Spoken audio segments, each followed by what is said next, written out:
কুমিল্লার লাকসামে আছি ফাতিহা, এবং দেখতে পাচ্ছেন লাকসামের যে ভোটারদের ভোট উৎসব চলছে। রেল লাইনের উপর তারা ভোট দিয়ে বসে আছে। একটা প্রত্যন্ত গ্রামে আছে, আমি একটু দেখাতে চাই যে তারা অনেকেই ভোট দিয়েছেন, অনেকে ভোট দেবেন।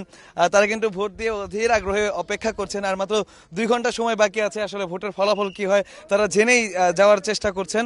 এবং ঘাটার দরগাবাড়ি সরকারি প্রাথমিক বিদ্যালয়ের যে কেন্দ্র, সেই কেন্দ্রে আমরা একটু প্রবেশ করছি। দেখেন এখনো লাইনে দাঁড়িয়ে আছে মানুষ।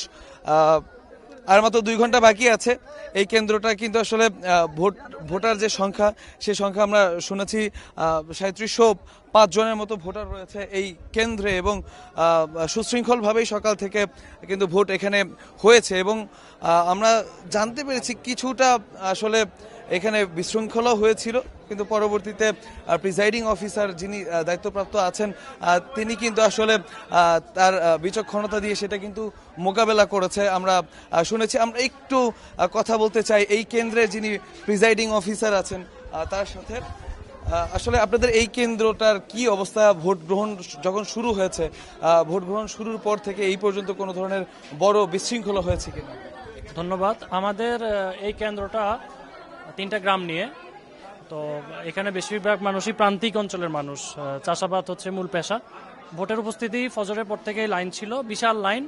আমাদের হচ্ছে যে ধারণ ক্ষমতার চেয়েও বড় লাইন ছিল। তারপরেও আমরা ভালোভাবেই ভোটটা চালাই গেছি। এখন পর্যন্ত আমাদের 56% ভোট কাস্ট হয়েছে, 2000 প্লাস। মোট ভোটার হচ্ছে 3700 জন। এর মধ্যে কেন্দ্রের বাহিরে 400 গজের কাছাকাছি কিছু বিশৃঙ্খলা, 2 জনের মধ্যে একটা হাতাহাতির ঘটনা ঘটছে। ঘটার পর এখানে একটু বিশৃঙ্খলা হয়েছিল।